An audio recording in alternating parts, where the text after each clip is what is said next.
Shalom y bienvenidos a un nuevo video de filosofía judía. En este video quiero hablar del tema de los tres juramentos que Dios hizo hacerle. Dos juramentos a Israel y un juramento a las naciones del mundo.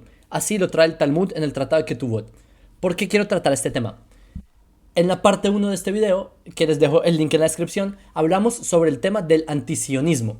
Pero no cualquier tipo de antisionismo, porque hay, para los que no saben, que sionismo es la idea de que los judíos podamos tener una independencia nacional, una autodeterminación nacional en nuestra tierra. Es decir, las personas que apoyan al Estado de Israel son básicamente sionistas, y los que están en contra de que exista Israel son antisionistas. Entonces, la postura de que hay antisionismo, o sea, personas que se oponen a la existencia de Israel, pero no antisionismo por parte de grupos radicales como Hamas, Hezbollah y todos esos grupos yihadistas, digamos, o los enemigos de Israel, sino antisionismo que viene a partir del mismo judaísmo, que en la parte 1 del video vimos se trata de una minoría del pueblo judío, etcétera, etcétera. Mostramos algunos de sus argumentos, pero en este video quiero mostrarles uno de los argumentos principales que trae las, digamos, sectas antisionistas del judaísmo. Y este es uno de los argumentos, que es el de los tres juramentos. Les voy a decir brevemente cuáles son los tres juramentos y ya les explico cómo se desarrollan. Los tres juramentos son los siguientes. Uno, no subir a Israel, o sea, no migrar a Israel como una muralla. Ya vamos a hablar qué significa, como si subir a Israel como una muralla. Ya hablaremos de eso. Segundo, no rebelarse en contra de las naciones del mundo. Es decir, los judíos no podemos rebelarnos en contra de las naciones del mundo, según es uno de los juramentos, ya hablamos de esto. Y tres, que las naciones del mundo, estos dos juramentos para Israel, y un juramento que Dios le hizo hacer a las naciones, es que las naciones no opriman demasiado a Israel, como que no los subyuguen, no los maltraten demasiado a Israel. Les quiero mostrar de dónde originan estas tres promesas o juramentos. En el Cantar de los Cantares, en Shir HaShirim, hay tres versículos que tienen una terminología similar. Ishbati etchem benot Yerushalayim, que en español, os conjuro a vosotras, hijas de Jerusalén. Es decir, que Dios hace a las hijas de Jerusalén juran, porque Dios las hace jurar. Y a partir de esto, el Talmud, en el Tratado de Ketubot, dice lo siguiente. Les leo. ¿Cómo Rabbi Zeira explica la repetición de estos tres versículos, ¿sí? De este juramento en estos tres versículos que se repite? Nuevamente les muestro. Ishbati etchem, Ishbati etchem, Ishbati etchem. ¿Por qué tres veces? ¿Por qué se repite en el Cantar de los Cantares? Entonces, ¿qué dice? Acá, es necesario para lo que enseñó Rabbi Yosei, hijo de Rabbi Hanina, que dijo, ¿por qué estos tres juramentos? Uno, para que los judíos no asciendan como una muralla. Y otro, porque el santo bendito sea conjuró a Israel, o sea, le hizo jurar a Israel para que no se rebelaran contra las naciones del mundo. Y otro, que el santo bendito sea, o sea, Dios, conjuró a las naciones del mundo para que no subyugaran excesivamente a Israel. Sí, que ya se los parafraseé anteriormente, pero esta es la fuente. ¿Qué significa como una muralla? Acá lo trae Rashi, Rashi en su comentario, que no asciendan como una muralla, juntos con mano fuerte. Es decir, que el pueblo judío no podemos venir, digamos, como un bloque a la fuerza, a tomar la tierra de Israel a la fuerza. Básicamente es eso. Entonces, en este texto se basan grupos antisionistas del judaísmo para argumentar que los judíos no podíamos crear un estado, porque solo piénsenlo. ¿Cómo se hizo el estado de Israel? Con migración y con cómo liberamos la tierra de Israel, sino con la guerra de independencia, supuestamente, ¿sí? Y además eso sería rebelarse contra los árabes que estaban acá. Y bueno, se podría llegar a entender que de la forma en la que se hizo el Estado de Israel, eso hubiera sido romper las promesas que hizo Dios, que Israel le juró a Dios, según está en Midrash. A continuación, quiero mostrarles los argumentos de por qué, a pesar de estos juramentos, el movimiento sionista y el Estado de Israel son ampliamente aceptados por la inmensa mayoría de sabios de Israel. Y de hecho, los grupos que se oponen son grupos pequeños, que también entre ellos hay sabios de Israel, 100%. Pero vamos a ver qué argumentos hay en contra de todo este tema de los juramentos, y que los juramentos podrían ser una contraposición a por qué no debería haber sionismo, etc. Pero les quiero mostrar, y lo primero es analizar el contexto. Esa cita, no les voy a leer todo, pero todo ese pasaje del Talmud comienza hablando de la importancia de por qué una persona tiene que emigrar a la tierra de Israel. Incluso habla sobre si una pareja, un miembro de la pareja quiere venir a la tierra de Israel y vivir acá. O sea, si viven en la diáspora, son judíos, nuevamente, los noajidas no tienen la obligación de vivir en la tierra de Israel, no tienen ese precepto, los noajidas tienen sus propias tierras, Dios le entregó las tierras a la humanidad y a Israel le dio esta tierra, en fin. Pero, digamos, judíos, una pareja judío que está en la diáspora, ¿qué pasa si uno quiere hacer aliado, o sea, venir a la tierra de Israel y el otro no? Entonces, ahí el Talmud habla de que se puede divorciar con tal de venir a la tierra de Israel. O sea, así es de importante. Luego trae el tema de los tres juramentos y luego continúa hablando más temáticas a favor de la tierra de Israel, de que es más importante vivir en la tierra de Israel, incluso si se está rodeado de idólatras, etcétera, etcétera. Es decir, este es un pasaje del Talmud. Todo esto que les leí acá, perdón, este pasaje que tuvo donde se menciona el tema de los tres juramentos, está en un sándwich de ideas a favor de la tierra de Israel. ¿Por qué de repente esto está acá? Es lo primero que hay que entender. Lo segundo que hay que tener en cuenta es quién dijo este pasaje del Talmud. Les muestro nuevamente. Este pasaje lo dijo Rabbi Zeira. Rabbi Zeira, en nombre de Rabbi Yosef, pero básicamente lo dijo Rabbi Zeira, quien propone toda esta idea de que los juramentos, de que no se puede migrar a Israel en masa, de que no se puede hacer o sea, migrar a Israel desde Babilonia, saben, como que una postura no antisionista, pero no a favor de una migración nacional, colectiva, en bloque a la tierra de Israel. Entonces, esa era como la postura de Rabbi Zeira en su momento. Rabbi Zeira dijo esta frase cuando él estaba en Babilonia, a propósito. Les quiero mostrar una historia que le ocurrió a Rabbi Zeira, donde al parecer aquí es donde vemos que Rabbi Zeira se arrepintió de lo que dijo. Les muestro. Esto está en Shir Hashirim Rabbah. Dice, Rabbi Zeira salió al mercado para comprar algo. Esto está en Babilonia. Él en Babilonia sale al mercado para comprar algo y le dijo al que estaba pesando, que era otro judío, un judío en el mercado, para venderle, y Rabbi Zeira le dijo, pésalo bien. Y el del mercado, o sea, pensó, ¿por qué sospecharía de mí? ¿Cómo es? Porque yo pesaría mal, que lo pienso robar o qué. Y le dijo el del mercado, el judío en el mercado que estaba pesando, le dijo, ¿no te alejarás de nosotros, babilonio, cuyos antepasados causaron la destrucción? O sea, le dijo babilonio, no judío, sino babilonio, que por su culpa Israel fue destruido, ¿sí? Por el exilio de Babilonia. Y Rabbi Zeira se molestó, o sea, se ofendió. Y Rabbi Zeira se dijo a sí mismo, ¿no son mis antepasados como los de estos? O sea, este es un judío del mercado, ¿acaso no somos del mismo pueblo? Pensó Rabbi Zeira, ¿por qué me llamaría babilonio? Ustedes entenderán, Rabbi Zeira era una eminencia, todos conocían su postura sobre el tema de la migración de Babilonia, entonces quizás por eso le dijeron babilonio, porque él quizás en la postura de Rabbi Zeira, él no estaba muy a favor de migrar en bloque a redimir a Israel hacia la tierra de Israel. Quizás fue por eso, no lo sé. Esa es mi especulación. Y continúa acá. Fue al lugar de reunión, o sea, al Beit Midrash, a la casa de estudio. Fue al lugar de reunión, Rabbi Zeira, y él oyó la voz de Rabbi Shila, de otro sabio de Israel que estaba enseñando, que estaba sentado y enseñaba. Y Rabbi Zeira escuchó. ¿Qué dijo Rabbi Shila? Rabbi Shila estaba enseñando que si Israel hubiera salido del exilio como una muralla, el templo no habría sido destruido por segunda vez.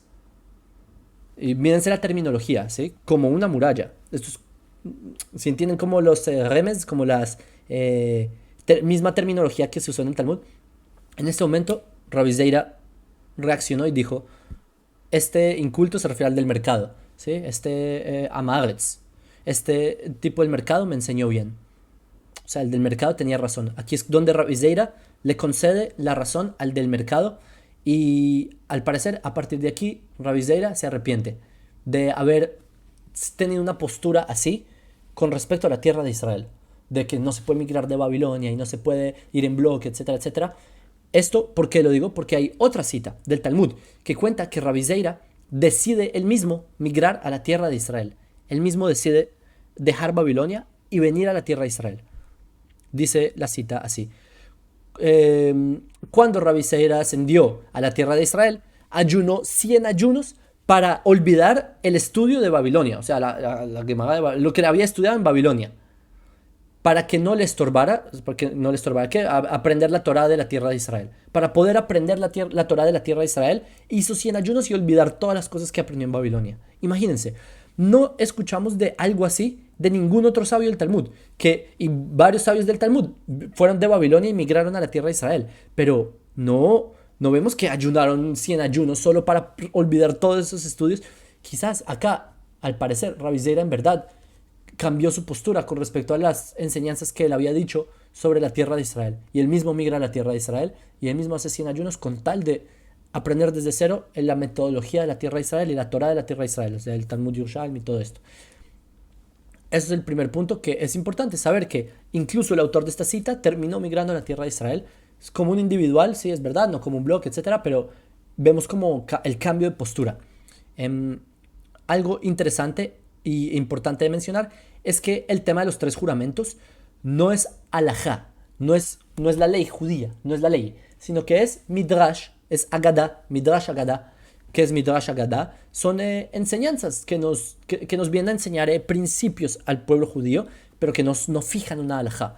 Paréntesis, esto está en el Talmud Yerushalmi, que también lo dice Rabbi Zeira, que acá lo llaman Rabbi Zerua, pero es Rabbi Zeira.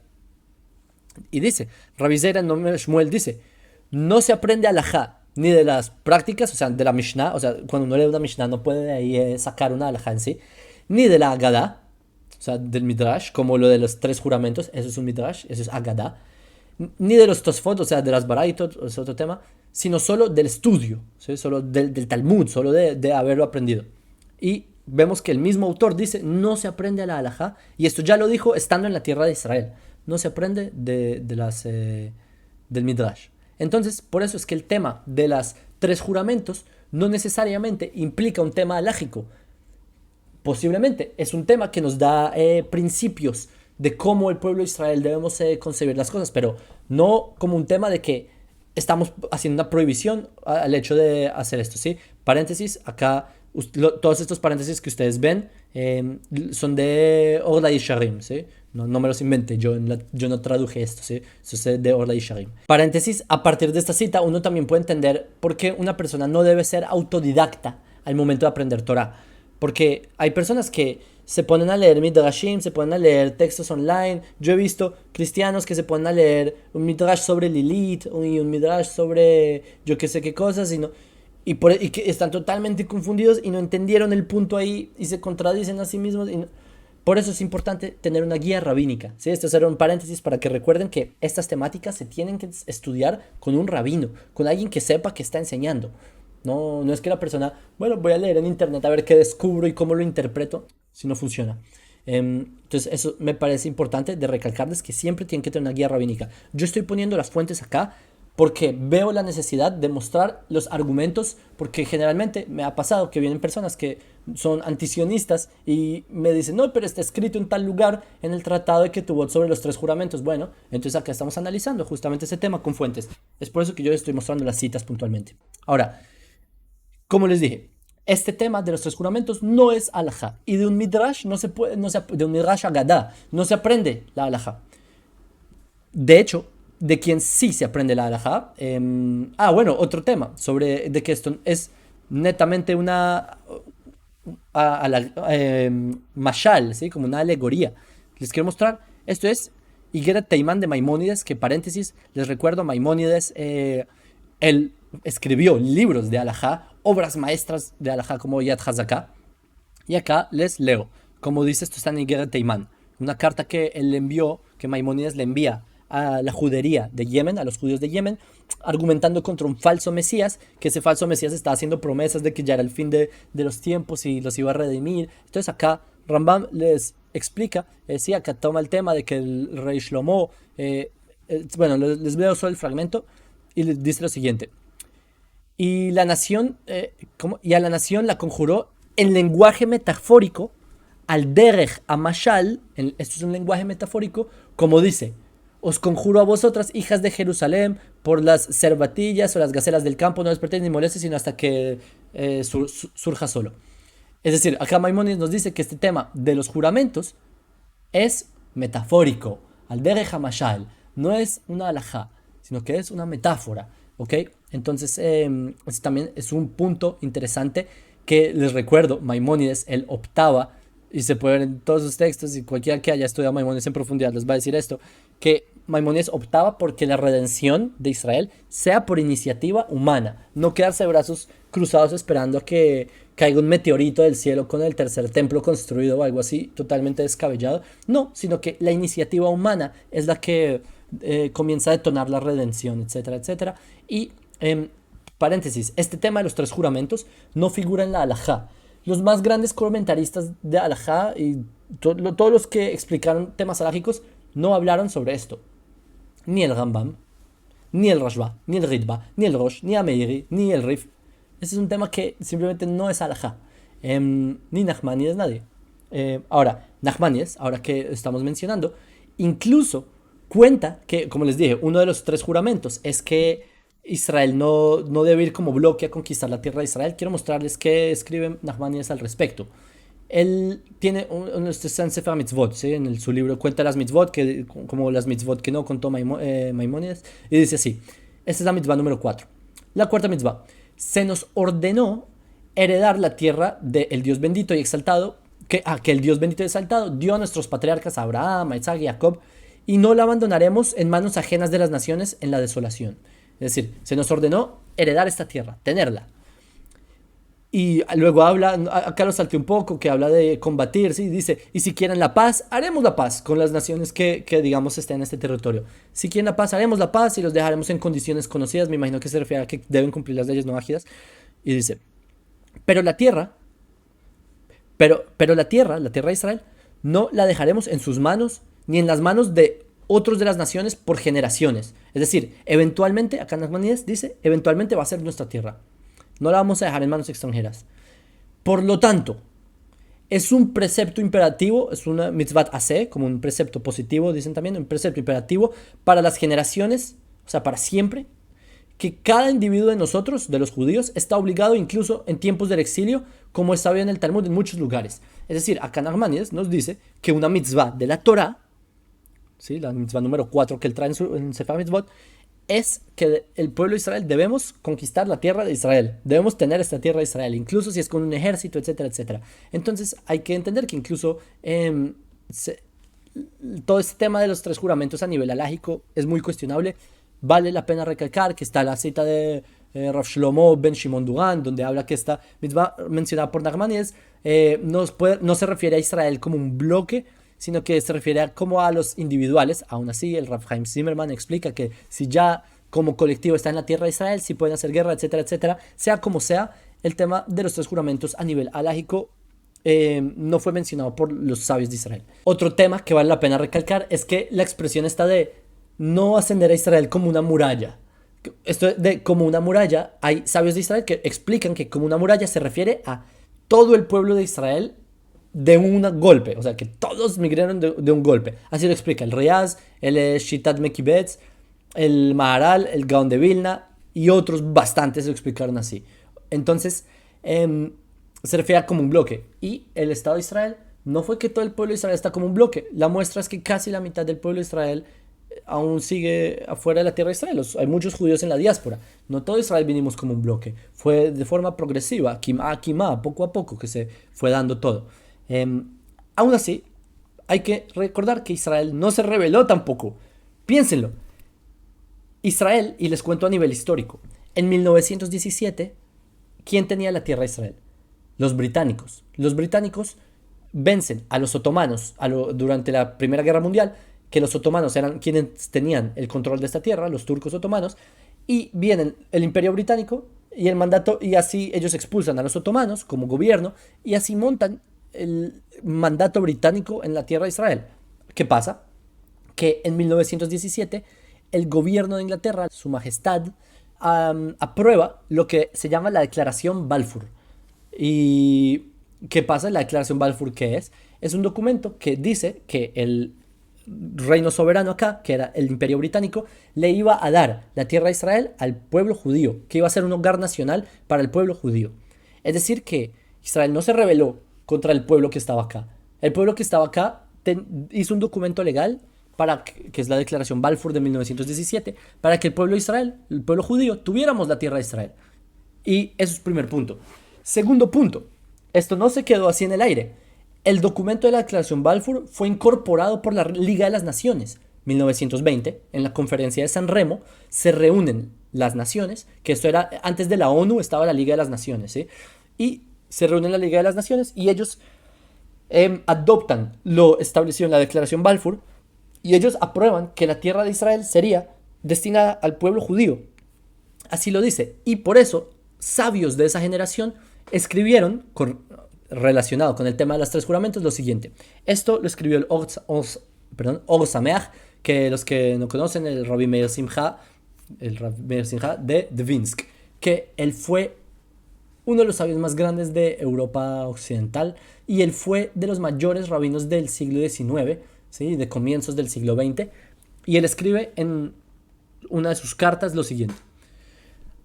Acá, ahora que la decisión ha sido tomada en la conferencia de los países ilustrados en San Remo, se refiere a la conferencia de San Remo de 1920, se dio la orden de que la tierra de Israel será para el pueblo de Israel. Y debido a que ha caído el miedo a los juramentos, con el permiso de los reyes, o sea, se refiere a los líderes, el precepto de asentar la tierra de Israel, que equivale a todas las mitzvot, se restablece.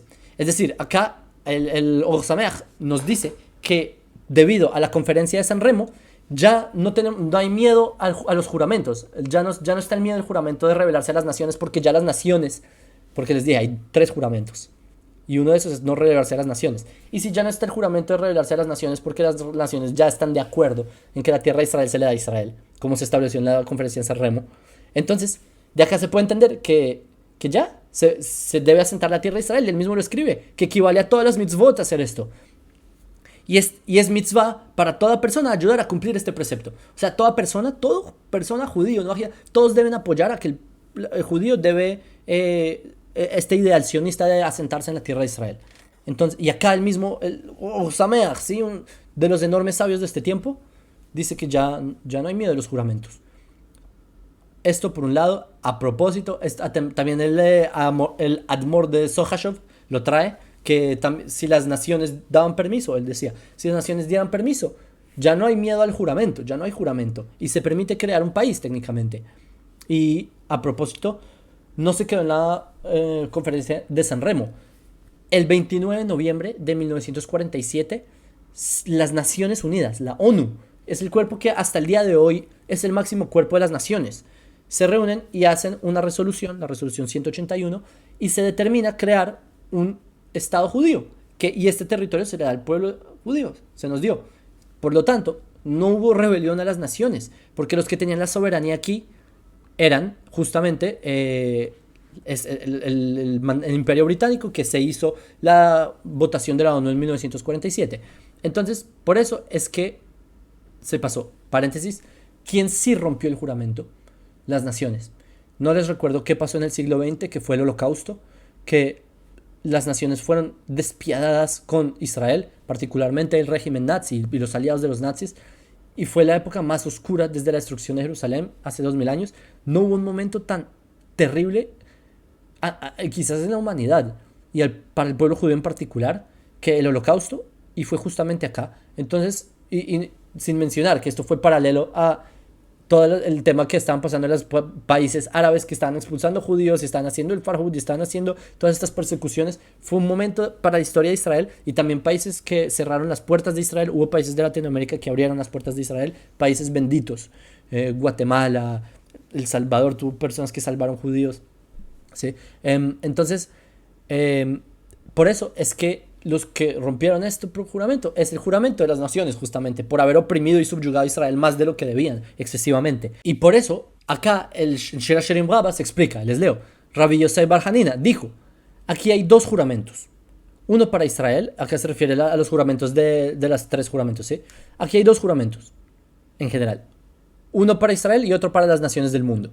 Es decir, como les dije, para Israel pues son 2, pero acá es un bloque para Israel y uno para las naciones del mundo. Conjuró a Israel de que no se rebelarían contra los reinos. Como ya vimos, Israel no se rebeló, Israel recibió el permiso de los reinos. Y conjuró a las naciones de que no impondrían un yugo severo sobre Israel. Porque si imponen un yugo severo sobre Israel, causarían que el fin de los días llegue antes de tiempo. Y es que fue así, es que así ocurrió. ¿Qué pasó después del Holocausto? Justamente que se crea el Estado de Israel. O sea, en un abrir y cerrar de ojos. ¿Quién iba a pensar que el pueblo más, digamos, destruido en ese entonces, crearan un país a los 3 años? ¿What? ¿Cuál era el chance? Pues acá ya nuestros sabios de Israel lo advirtieron, que justamente eso es lo que iba a pasar. Ok, entonces dijimos que los 3 juramentos no son alajá, no son ley, sino que son midrash agadá. Son como enseñanzas que nos vienen a enseñar algo. ¿Pero qué nos viene a enseñar? Les quiero mostrar una fuente del Maharal de Praga. Esto está en el libro Netzach Israel y se las explico porque es un poco confusa la fuente. El lenguaje del Maharal de Praga es un poco, si uno se tiene que acostumbrar al Maharal de Praga porque es como el lenguaje de programación, los que sepan un poco de programación, es como un loop, pero que el loop avanza a otro loop. Es en pocas palabras, los que entendieron. Pero el punto es que acá el Maharal de Praga explica algo muy interesante, que los 3 juramentos que hizo Hashem son más bien 3 decretos. ¿Por qué? Porque Israel, no tiene sentido que Israel se mantenga en el exilio por tanto tiempo. No es algo natural. Por lo tanto, es un decreto de Hashem. Y en el momento en que Hashem decide quitar el decreto, así es como Israel vuelve a estar, a retornar a Israel y vuelve a la redención. Y es redimido. Cuando Hashem quita ese decreto, es decir, cuando se rompe el juramento. Porque es más bien, no es que se rompe un juramento, sino que Hashem decide quitar el decreto. Así es como lo plantea más o menos. Les quiero mostrar la cita. Acá está Netzach Israel 24. Dice, estos juramentos, ¿sí? Explica. Esto se refiere a cuando Hashem, bendito sea, decretó el exilio sobre Israel. Y este exilio no es según el orden propio del mundo, ya que no encontrarás una nación que se exilie y habite en la tierra de otra nación, sino que cada nación y cada pueblo está bajo su propia autoridad. Es decir, acá el Maharal dice, es que no hay otro ejemplo de que hay un pueblo, ¿sí?, que no tengan una independencia nacional. O sea, los pueblos se reúnen y tienen su pueblo. ¿Cómo es que el pueblo judío, después de la destrucción, siguen así dispersos y no hacen esta redención? Es porque hay un decreto. Dice, y Hashem, bendito sea, decretó el exilio sobre Israel. Y este exilio no es según el orden propio del mundo. Y por eso Hashem, bendito sea, decreta su exilio. Y si no fuera por ese decreto, sobre lo que está en contra del orden, o sea, es que el orden natural de las naciones es que tengan su ente político. Pero como el pueblo de Israel no está en su orden natural, en los días del Maharal, por eso es que no tengan un ente político, porque no están en su orden. Y por eso no podría existir, porque el orden prevalece. Y así fueron 3 juramentos, es decir, 3 decretos. La única forma en la que para el Maharal explica, en la que es posible este escenario es porque es un decreto. Y en el momento en que no hay juramento, o sea, no hay decreto y el pueblo de Israel se reúne, es la muestra de que ya no hay juramento. Y miren, ¿qué otra prueba? De que el pueblo de Israel tuvimos esa victoria? ¿Cuáles eran los chances de que el pueblo recién salió del holocausto, de refugiados de países del Islam que habían sido expulsados, entre ellos mi familia, o sea, brutal, unas condiciones brutales, en contra de 5 naciones árabes, apoyados por la Unión Soviética, que era una superpotencia nuclear, y todos atacando simultáneamente a Israel, y aún así Israel los venció? A pesar de todos los pesares, Israel logró hacer esto. ¿Por qué? Porque Hashem nos dio las fuerzas, Hashem nos dio un ejército, Hashem nos dio la posibilidad, Hashem quitó el decreto. Es por eso, Hashem quitó el decreto del exilio y nos permitió. Quiero mostrarles una cita también interesante, que esta la trae el Rabbi Haim Vital, uno de los más grandes cabalistas en la historia, ¿sí?, que conocía los secretos de los secretos. Y acá él escribe sobre los 3 juramentos, que él dice que los 3 juramentos solo tienen o tuvieron un efecto durante los primeros 1000 años. Y dice, acá, Amarot Bamidrash Anal. Y algo más del Midrash mencionado anteriormente. Por eso os conjuro a vosotras, hijas de Jerusalén, el versículo, ¿sí?, etc. Dice, la explicación de esto es que hubo un gran juramento a Dios de que no debían suscitar la redención hasta que ese amor fuera deseado con buena voluntad, como está escrito, ¿cómo es? Acá, sino hasta que surja solo. Y dice, y nuestros sabios de bendita, ahí trae otro renglón y dice, y nuestros sabios de bendita memoria ya dijeron que el tiempo de este juramento es de 1000 años, como dijeron en la Baraita de Rabbi Ishmael, en Pirkei Eijalot, en un comentario sobre Daniel, capítulo 7, si no me equivoco, y etcétera, etcétera. Entonces dice, el mismo Rabbi Haim Vital nos trae que ese juramento solo duraba 1000 años. Y señores, qué casualidad, el exilio ya fue hace el doble de hace 2000 años, fue hace cerca de 2000 años, ¿sí? Entonces ya pasaron 1000 años hace mucho. Y bueno, hasta aquí espero que hayan entendido un poco de que esta fuente del Tratado de Ketubot hay que ver toda la ver las fuentes múltiples para poder abordar el tema, porque es lo que ocurre, que hay personas que, y a mí me lo han dicho, no, está escrito en el tratado de Ketubot, que los tres juramentos, y por eso el sionismo no se permite según los verdaderos judíos, dicen. No, miren, en el judaísmo hay discrepancias en todo campo, hay muchas ideas sobre un mismo tema, ¿sí? No es algo fuera de lo común que también haya una minoría que discrepe con la redención de Israel en su tierra, que es lo que estamos viviendo hoy en día. Y por eso es importante ver todas estas fuentes, ver todos los ángulos. Si es alajá y qué dijeron los poskim, y qué dice el midrash, y qué dice la fuente, y qué dice el contexto, que todo habla a favor de emigrar a la tierra de Israel, etcétera, etcétera. Y quiero terminar con una cita. Esto está en la Torá. Dice: והורשתם את הארץ וישבתם בה, כי לכם נתתי את הארץ לרשת אותה. Dice: y desterraréis a los habitantes de la tierra, así lo tradujeron. Creo que esta es la traducción de Tanakh de Herzog, de Mesúa. Herzog Mesúa. Dice: y desterraréis a los habitantes de la tierra y os asentaréis de ella, ya que para vosotros os he dado la tierra para poseerla. Es decir, acá Hashem es quien da la tierra, Hashem da y Hashem quita. De hecho, así comienza la Torah. Es el primer comentario de toda la Torah de Bereshit de Rashi. Él trae esta idea de que Hashem, la tierra es de Hashem, Hashem decide a quién dársela y a quién no dársela. Y resultó que la tierra de Israel fue entregada nuevamente a su pueblo. Hashem no la prometió. Hashem no la entregó, nos la prometió por medio de sus profetas, y esperamos mucho. Generaciones y generaciones estuvimos llorando, rezando día a día. Todos los días lo pedimos. Después de comer, antes de comer, en los matrimonios, en todo escenario del pueblo de Israel, pedimos retornar a la tierra de Israel. Y se cumplió. Besat Hashem, que este Estado de Israel nos dé las futuras pautas y este sea el molde y el comienzo de la redención, de la Geulah, para que pronto llegue el Mashiach y así haya un mundo de paz y alegrías junto con los noágidas y toda la humanidad.